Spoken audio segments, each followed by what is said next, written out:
Kung kayo ay may mga negosyo guys, feeling ko nag-e-expand din kayo, baka nagba-branch out kayo, ibig sabihin nadadagdagan yung branches nyo. Kung online naman yan, baka nadadagdagan yung mga suppliers nyo or distributors, basta kumakalat, no? Parang ano lang, palaka, just kumakalat, okay? So, parang ganun, mga kapiksi. So, very, very nice yan sa inyo. Medyo magkakaroon ng konting sigalot sa loob ng pamilya, mga kapiksi.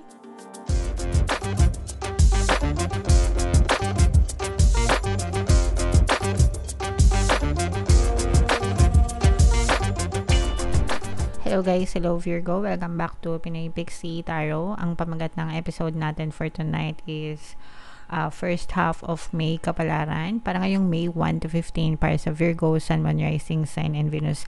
Simula ngayong May, mga kapiksi, magkakaroon na tayo ng ganitong klase ng reading para just in case na hindi kayo nakaresonate dun sa mga monthly taroscope nyo, pwede nyong panoorin to guys, okay?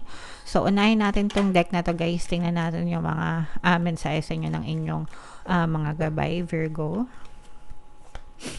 So, we have Deceit in reverse, mga kapiksi. So, this is a good sign, mga kapiksi, na yung mga taong nag-cheat sa inyo, naloloko sa inyo, mga kapiksi, pwedeng nagbabago na sila or pwedeng natatapos na yung panloloko nila sa inyo or pang-aabuso. It's either inaabuso kayo, niloloko kayo, mga kapiksi.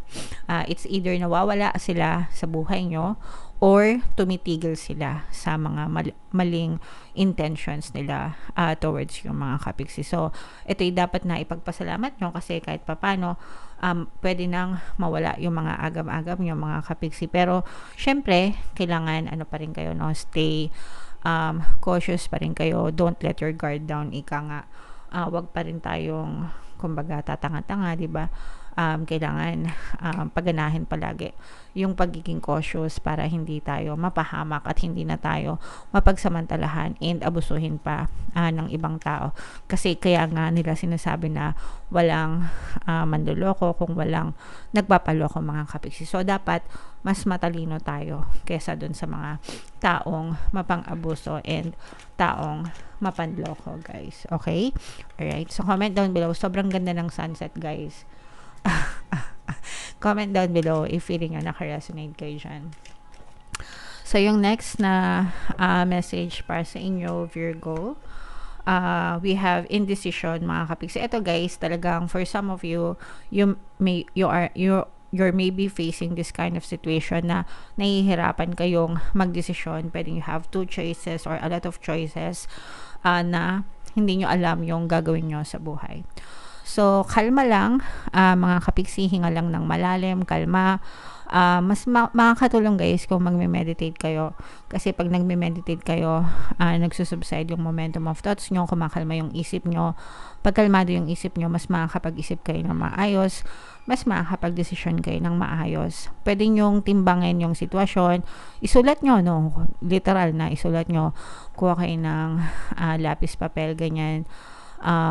Tapos isulat nyo yung mga pros and cons. Pag ito yung pinili ko, ano yung pros and cons? Pag ito yung pinili ko, ano yung pros and cons? Tapos piliin mo kung ano yung mas matimbang sa'yo. And you might also want to consider yung ibang tao na apektado or maaapektuhan ng decision mo. Okay? But most importantly guys, palagi lang kayo mag-affirm, everything is always working out in my favor. Okay? I-type nyo na rin yan guys sa comment section. Everything is always working out in my favor. Para kahit anong maging desisyon nyo sa buhay nyo, mga kapiksi, palagi magiging pabor sa inyo ang sitwasyon. Okay? So, i-comment nyo yan guys and tell that to yourself, mga kapiksi. So, another message for you, Virgo. We have door to personal healing and happiness. So, for some of you guys, pwedeng nandun pa kayo sa proseso na nag-heal kayo. There's quite a bit of sadness, konting lungkot, mga kapiksi.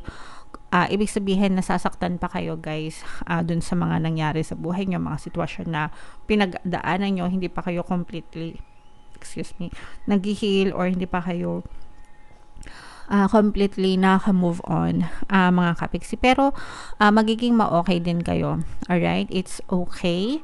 It's going to be okay. Alright? So, just focus on yourself and focus on life-affirming statements, life-affirming thoughts, mga kapiksi, no? Think positive, ganyan. And kausapin mo yung sarili mo, positive self-talk, mga kapiksi. Walang ibang makakatulong sa'yo kundi ikaw.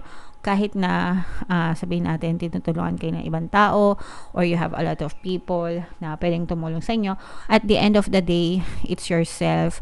Ikaw pa rin yung best friend mo. Ikaw pa rin yung the best na tao na makakatulong sa inyo, mga kapiksi. Okay? Alright. Meron tayong, by the way, Ho'oponopono and self-love subliminal sa ating channel, guys. Pwede yung pakinggan para makatulong sa inyong emotional healing. Okay, so tingnan natin yung message for you guys. Shuffle natin to. Habang sinashuffle ko to, panoorin nyo muna yung video natin regarding sa ating paano mag-manifest ng abundance video course. Kapiksi, sawa ka na ba sa mga struggles at hirap sa buhay mo? Masipag ka ba at masikap sa buhay ngunit hindi ka pa rin umaasenso? Ilang beses ka na bang nag-attempt magnegosyo at mag-invest pero palagi ka pa rin nalulugi? Sa pagkakataon na ito ay maaaring may subconscious beliefs ka na nagiging balakid sa iyong pag-unlad at pagyaman. Introducing, paano mag-manifest ng abundance video course. Dito ay matututunan mong ma-overcome ang mga balakid mo para tuluyan ka ng umunlad, umasenso, sumagana, maging matagumpay, successful at maswerte sa iyong kabuhayan, pera, trabaho, negosyo, salapi at kaperahan ng bonggang-bongga. Dali, mag-send na ng email sa pinoypixitaro@gmail.com at simulan na ang iyong pagyaman ngayon.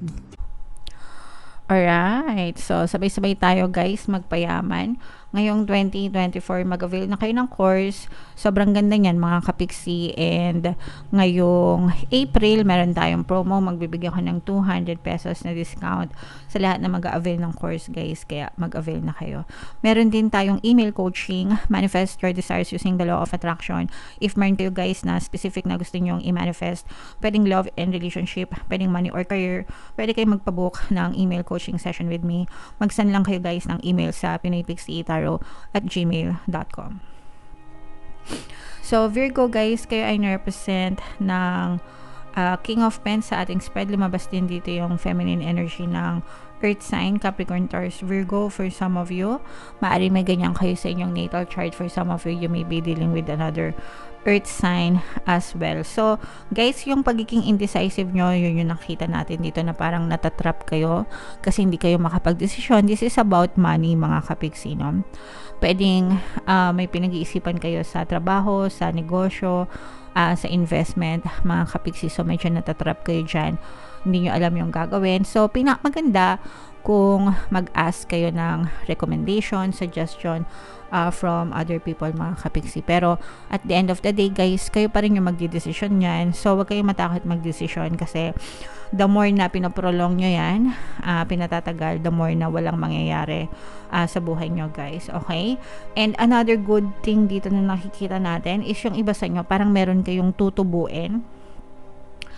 Tapos, or ipon. Tapos, yung naipon nyo, parang papalaguin nyo siya. So, that's another thing. That's a very, very nice energy para sa inyo. Kasi, kumbaga, kino-compound nyo, pinapalago nyo, pinapaikot nyo yung mga kaperahan nyo. And doon naman talaga nagsisimula yung tagumpay, guys, no? Yung mga ibang tao talaga, the best sila dyan. Kumbaga, dati sari-sari store lang, ngayon meron na silang groceries or mga mini mart, 'di ba? Kasi marunong silang magpaikot ng pera. Kumbaga, kino-compound nila to achieve a greater benefit, 'di ba? So, a greater result. So, parang ganun din yung ginagawa nyo. Parang meron kayong mga ipon, tapos yung mga naiipon nyo, i-invest nyo pa siya para mas lalo pang lumago. Okay? So, very nice. At I'm feeling na this is more of like an investment or negosyo para sa inyo. Tsaka, very, kayo guys, no? Very motivated and inspired kayo, mga kapiksi, na gawin yan. So ipagpatuloy nyo lang. Feeling ko guys, yung iba sa inyo nasa starting journey pa lang. Kung kayo ay may mga negosyo guys, feeling ko nag-e-expand din kayo, baka nagba-branch out kayo, ibig sabihin nadadagdagan yung branches nyo. Kung online naman yan, baka nadadagdagan yung mga suppliers nyo or distributors, basta kumakalat, no? Parang ano lang palaka just kumakalat, okay? So parang ganon, mga kapiksi. So very very nice yan sa inyo. Medyo magkakaroon ng konting sigalot sa loob ng pamilya, mga kapiksi. So, syempre guys, family pa rin yan, no? Kahit anong away yan, at the end of the day, kayo pa rin yung magkakampihan dapat. So, palampasin nyo lang, palabasin sa isang tenga, di ba? Papasukan sa isang tenga, palabasin sa isang tenga. Kailangan magkaroon ng parang meron kayong rivalry sa mga kapatid nyo, guys. Kung meron kayong mga kapatid, no? Parang nagkakaroon ng rivalry between you. Ganyan sa kabuhayan. Hindi ko alam kung bakit kailangan may ganun, pero dapat wala eh. Kasi magkadugo kayo, 'di ba? Magkakapatid kayo, dapat nga kayo yung nagtutulungan. Pero meron talaga mga ganun, guys. So, wag ganun. Okay? And for some of you naman, guys, meron kayong tagumpay, success na ma-experience din ngayong May 1 to 15. Pwedeng ano kayo, pwedeng makakita kayo ng movement sa mga minamanifest nyo or dun sa mga dinadasal nyo, mga kapiksi. Pwede kayo makakita ng mga movement. So, i-mine nyo yan, guys, sa comment section. Mine movement, mine tagumpay, mine success, achievement ng goals, and compounding, expanding, no? Kasi talaga nakikita natin dito, guys, nararamdaman nyo ba? Hindi ko alam kung nararamdaman nyo. Pero nagko-compound talaga, no? Pag sinabing nagko-compound, talaga nag-expand, mga kapiksi. And it's a very good way to build your wealth and success. So, wag kayong mawala ng pag-asa kung sa simula hindi kayo kumikita. Basta mag-persist lang kayo, tuloy-tuloy lang kayo, and sabayan nyo ng positibong mental diet, makakita din talaga kayo ng magagandang resulta para sa inyo. Deserve nyo yan. So, angkinin nyo yan, mga kapiksi. Okay? So, comment down below, Virgo, if feeling nyo naka-resonate kayo dito. If hindi kayo naka-resonate dito, guys, try nyo panoorin yung monthly horoscope natin, o kaya abangan nyo yung mid-month kapalaran natin for May. Check nyo yun, baka nandun yung energies nyo. Okay? So, ito yung mga pampaswerte subliminal natin, guys. Pakinggan nyo para talaga maging maswerte kayo. And ito naman yung ating success stories ng paano mag-manifest ng abundance video course.